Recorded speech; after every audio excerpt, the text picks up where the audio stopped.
email? What does it mean? Communication is the imparting or exchanging of information or news. The single biggest problem in communication is the illusion that it has taken place. Conversation is the oral exchange of sentiments, observations, opinions, or ideas. Forbes Books Radio presents The Conversation with Clinton M. Padgett. Joining me today on The Conversation is Urs Koenig. Urs is a leading leadership strategist, executive coach, keynote speaker, and author with a truly unique background that spans military command, ultra-endurance sports, and boardroom strategy. He brings over 2 decades of experience leading elite teams in some of the most high-stakes environments imaginable, from NATO missions and United Nations peacekeeping operations to high-growth business leadership. He's the author of Radical Humility, a bold and timely book that challenges traditional top-down leadership models. His 5 transformative shifts offer a powerful framework for leaders to navigating today's complexity and change. Through his work as a leadership coach and keynote speaker, Urs helps high-performance executives and mission-driven organizations elevate results while staying deeply human, which is a really important trait to have, by the way. He's also a visiting professor at the University of Washington and a passionate advocate for values-driven leadership. Urs, it's a pleasure to have you with us today. Thanks so much for joining me. Thanks for having me, Clint. I'm looking forward to the conversation. Yeah, having finished the book yesterday, I have to tell you, I have a deep appreciation for everything you're talking about. So I'm really looking forward to this interview. So I start all my interviews off with I think about all the people who come on my show as superheroes.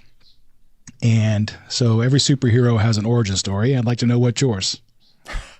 I'm not sure I'm a superhero. I wrote the book on radical humility, Clint. So well, that's why other people have to say it. You can't. That's right. Exactly. So, my origin story is maybe a lot of different stories. I have a very eclectic background. So I was many years ago an academic. I was actually a PhD in geography and then a professor in geography. I've been an ultra-endurance athlete. I still push myself on uphill travel quite a bit. I do some Everesting here and there. I've done leadership development for the last 20 years as a coach and as a speaker. And then, as you mentioned, more recently, served in peacekeeping missions. I rejoined the military at 50, actually, to go back and serve as a peacekeeper. So throughout all these experiences, I was always fascinated with this thing called leadership. And specifically, how do we approach leadership with a human approach while still getting kick-ass results? And so I think about leadership, I talk about it, I think about it in my sleep all the time. So how do we get important stuff done through and with our people? And so all these different eclectic backgrounds have sort of shaped who I am today and what I think about, and indeed has also facilitated the writing of the book. No, it's a fascinating background. I was wondering how you're going to boil all that down to a couple of minutes. So good job. Let me start with a couple of definitions just to level set our conversation. Sure. What is radical humility, and how does that differ from old-fashioned traditional humility? So it's a great question. So, the flip answer, Clint, makes a great book title, Radical Humility versus just humble leadership. And so, but there's actually a serious aspect to that as well, in that you can't half-ass humility. So that's my point. You can't actually just be humble when it's convenient or when other people are watching. So the humble leadership approach, or radically humble leadership approach, we need to apply throughout and indeed when no one's watching. But in a nutshell, it boils down to 3 things. It's deep self-awareness, which I know we're going to talk about, seeing myself in line with how others see me. And that's what often people think of when they think of humility, right? Not too arrogant, but also not too modest. So seeing myself in line with how others see me. The second piece is this notion of leading relationally, not just by content expertise, but actually leading through building trusting, collaborative relationships with my people, both on a one-on-one level, tough on results, tender on people, we'll speak about, and also organizationally by building a psychologically safe, a fearless culture. And then the third pillar, or the stool of the leg, is the growth mindset. So how do I deal with failure? I see failure as an opportunity for learning and growing and modeling that for my team versus something to be ashamed of, or worse, sweep under the carpet. So self-awareness, leading relationally, and then a growth mindset. These are the sort of 3-legged stool of the radical humility leadership approach. I don't really have this question written down, but I did remember reading you did the Race Across America, and you're talking about failure and the growth mindset, and that was a place that you struggled physically and weren't able to finish the race. But then after that, you went and set records in other events. Yes. So that was my biggest athletic failure that actually almost cost me my life. So the Race Across America is a 3,000-mile non-stop transcontinental bike race. The gun goes off in San Diego, and the clock doesn't stop until you arrive in Atlantic City. You have 12 days, average 250 miles every day, 170,000 feet of climbing. And so I started well. About on the fourth day, though, I couldn't breathe anymore. And so there is one rule in ultracycling: you do not get off the bike. You don't get off the bike, even if you go 3 miles an hour. So my crew literally had to peel me off the bike because my breathing literally sounded like a bubble bath. My vision was getting blurry. I sort of was half fainting on the bike.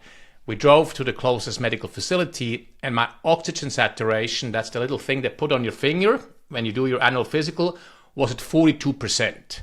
So 95 to 100 is normal. So I was diagnosed with severe pulmonary edema. That's the stuff people die from on Everest. So here I am. I've trained and prepared for this race for 2 years, invested significant funds, had 10 crew members who gave up 3 weeks of their summer to support me, and I failed. I failed miserably.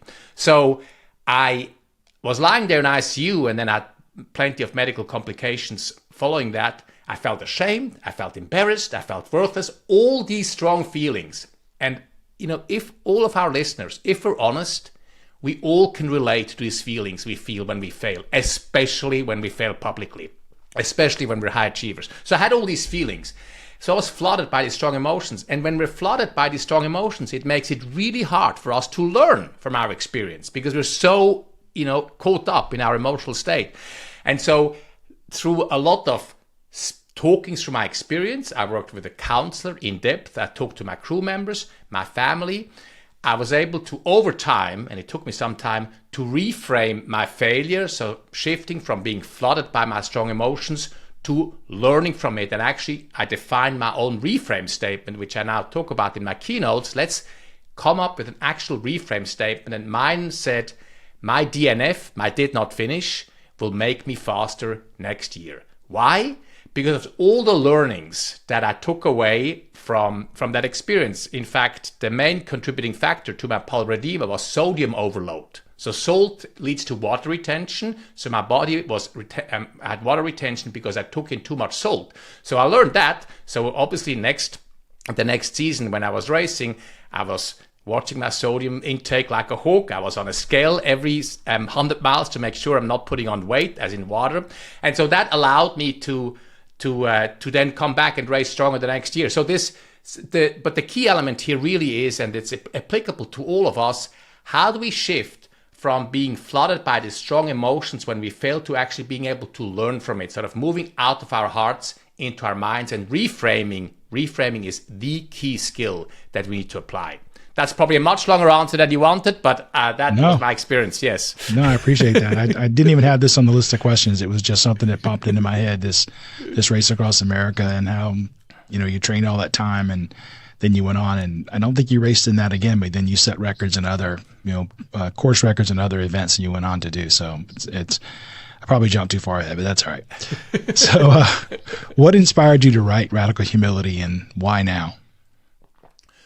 So I've always been drawn on a personal level to humble people, and frankly, probably initially inspired by my dad, who, as if you read the book, I know you know, my dad was very important, one of the best humble leaders I've ever known. But throughout my career, talking about ultracycling, I loved hanging around racers who let their legs do the talking versus the big mouth. In business, I love hanging around people who are super successful, who are, kicking it, and yet they always ask, how can I get better? Or what can I learn from this? Sort of the opposite of the know-it-alls. So on a personal level, I was always drawn to humble people.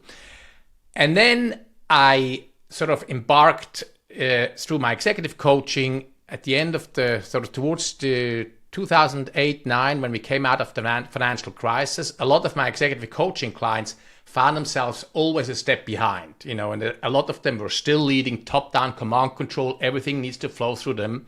And so that sort of got me for the first time thinking about, okay, then it must be a different way to lead. And of course, there's plenty of leadership models out there, transformational leadership, servant leadership, situational leadership, all the stuff we know about. But then I found humble leadership, and I was heavily influenced by the work by Ed Schein, who wrote the groundbreaking book Humble Leadership together with his son, Peter Schein. And so that really got me digging into the research of humble leadership. But then on a personal level, when I re-entered the military, counterintuitively, going back into what everybody thinks is a highly hierarchical environment, and in some ways it still is, actually showed me that the best commanders, the best bosses I had in the military were deeply humble commanders. They built meaningful relationships. They always asked, what can we learn from this failure? They had deep self-awareness. And so especially the second peacekeeping mission to the Middle East, when I came back from that, what is it now, 2.5 years ago, that sort of was the catalyst for me to really dive in and so, okay, there's something here. I'm going to write a book on radical humility in leadership and make it a bit more or a bit less academic than Schein's work on humble leadership. So that was the catalyst. I think that one of the fascinating things about the way you wrote your book was how many stories you tell. It was just, I'm a big fan of storytelling.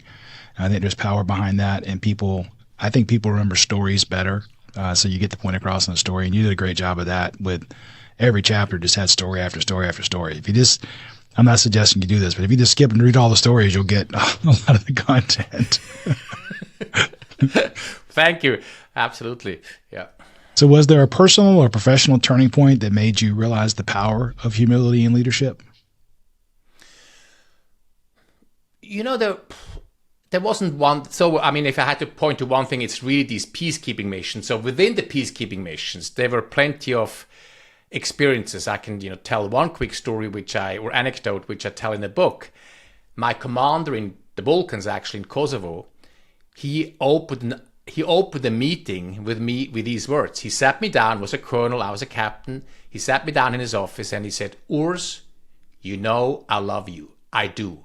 And your work is not even close to being good enough. So he was tough on results, tender on people. And so I knew that, and his words made me shrink in my chair. So, but the point of the anecdote is, if he would have yelled at me, if he would have tuned me out, then I would have just tuned him out. It's another high-ranking officer. But I knew, because I worked with him for the last 6 months, he really cared about me. He knew my background. He knew what I wanted to do. He knew about my personal life. He really cared for me. And because he was tender on people, he cared for me. He was able to be tough on results, and I was able to really hear his feedback. So that's sort of one example. Another one might be, we were talking more about the value of humble leadership in a crisis. We had a medical emergency. This was also in Kosovo, where one of our contingent members had a heart attack. And so the commander had to decide, what do we do with this patient? And time is of the essence. Do we do a surgery locally in Kosovo, in hospitals? We have no idea if they're any good. The ones we've seen are terrible. Or do we medevac the patient back to Switzerland? But time is of the essence. He might not actually make it. So then, I ask in the book, how would you decide? How would you decide in a local hospital where, you have to purchase your own supplies and walk in with your own, scalpel and everything else? Or do you fly your team member to home, but it takes maybe a day and the team member might not make it? And so I was talking to my commander after the fact, and he shared with me the key element of how he pulled it off successfully is this notion of what we call in German, in Krisen Köpfe kennen. In crisis, know the heads.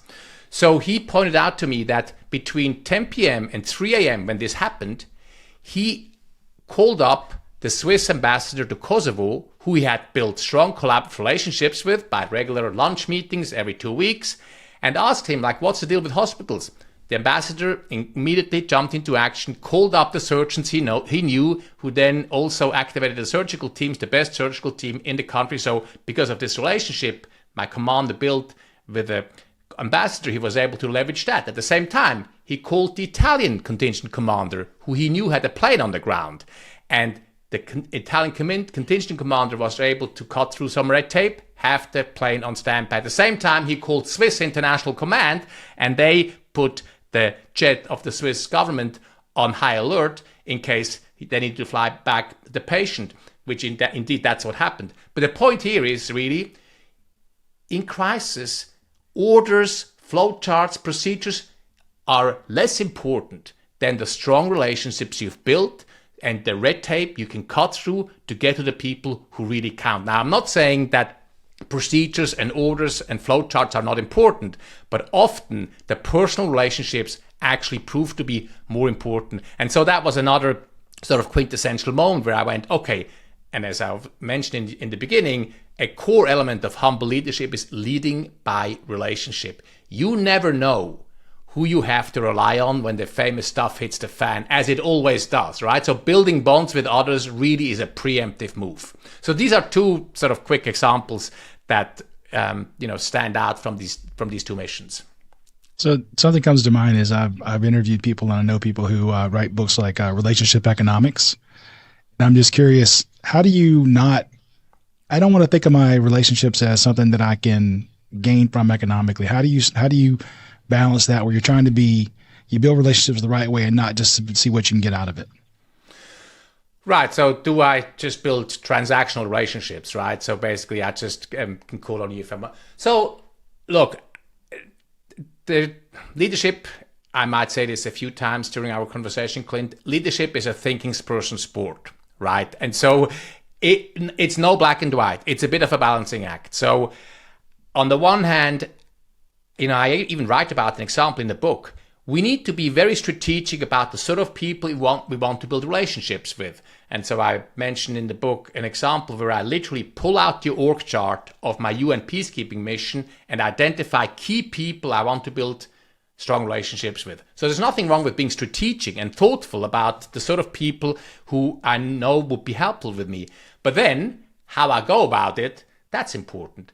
Because, the way I think about this is I come in with a service mindset. Like, what can I do for you? How can I help you? So and this is sort of just common courtesy, right? So if I just call on you, if I need something from you, nothing's going to happen. So I actually advocate for the listeners and the readers to proactively build these relationships without the business agenda. Simply learning more about Clint. What are you looking for? What are your challenges? What obstacles do you face? How can I support? So that's how we build relationships that are not only transactional, because we're giving and taking. And also, not really contradicting, but I know the challenge here too is we only have 24 hours and we have to do other stuff. So relationship building takes time. It's never efficient in the short term, but it does always pay in the long run. So, yeah.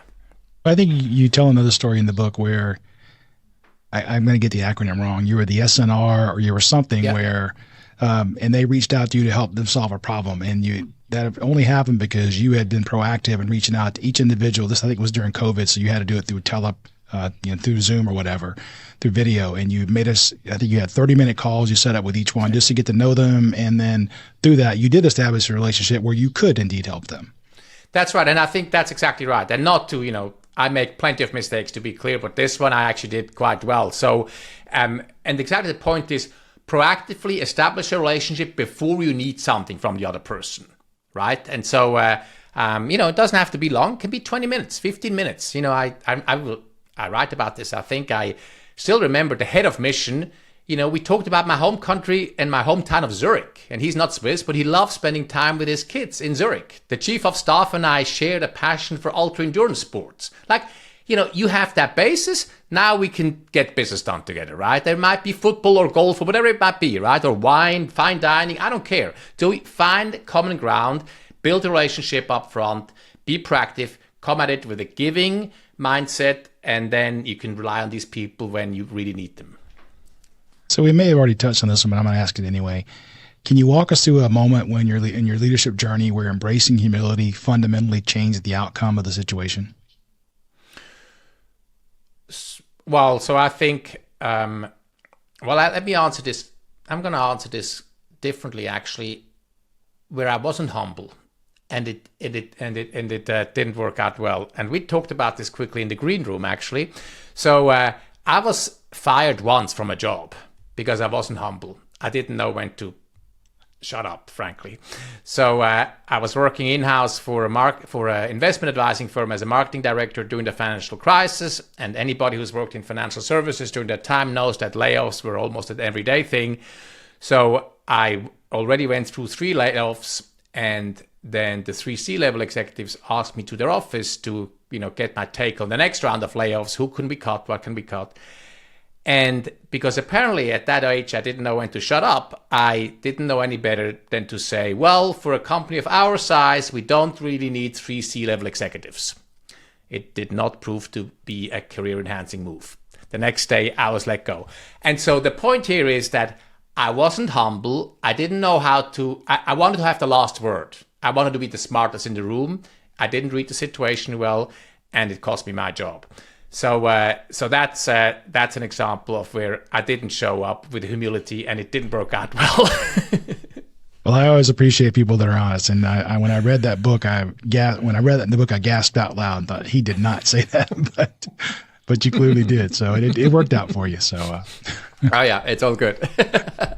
So how does your background as a military peacekeeping commander, ultra endurance athlete, and executive coach inform your perspective on humility? And then what surprising lessons do you think corporate leaders could learn from the military's best leadership practices?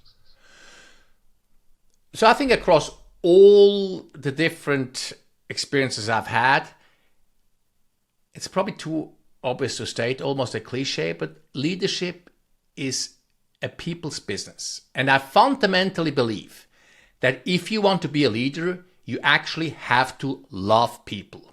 I actually believe that to be true.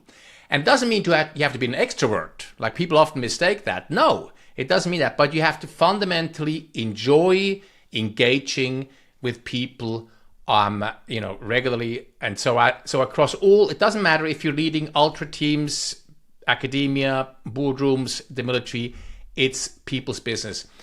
Now, in terms of the military, I talked about the experiences I had around the best commanders being deeply humble. And of course, I in my own command worked incredibly hard on showing up with humility. I will never forget, maybe, beating my own drum a little bit here, but in every position I've ever had, I do regular one-on-ones, weekly one-on-ones, which is best practices in business, right?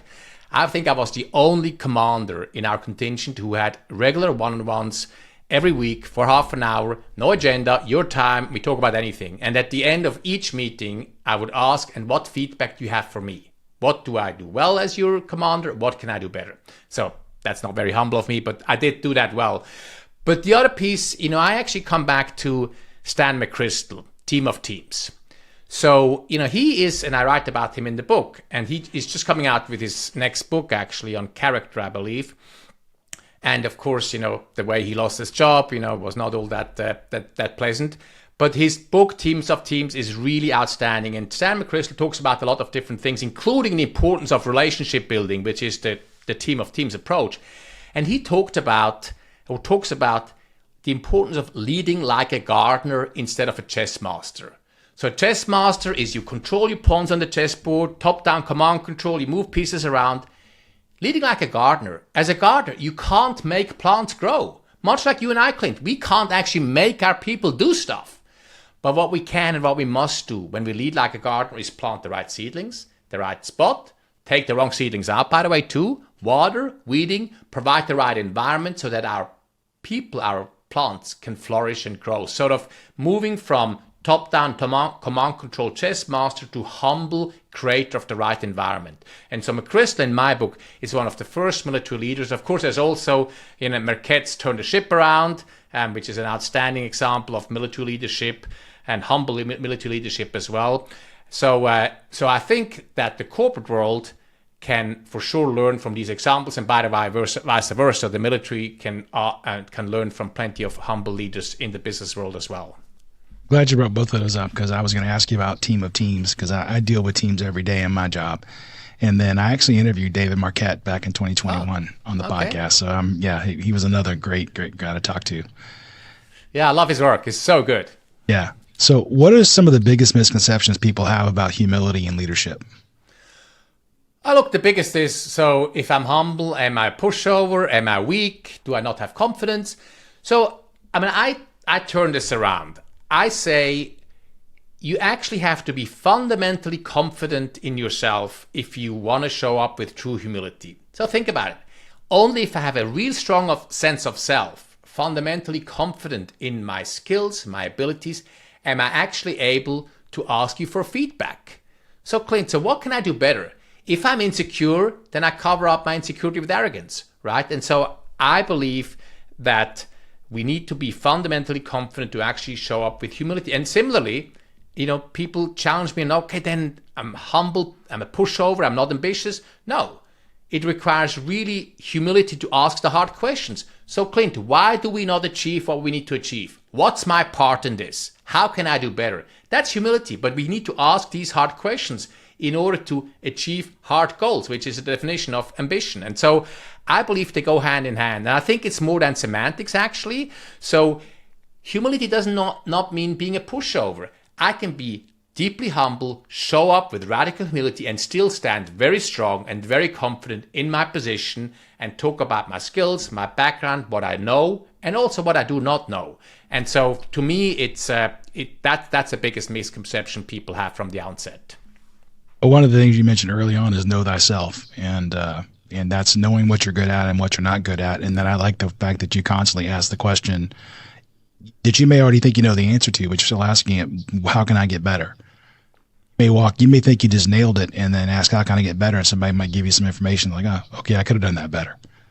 Yeah, exactly. And I mean, this is, people often ask me, in speeches or podcasts and different lectures and whatnot, so what's one thing I can do? Give me one thing, right?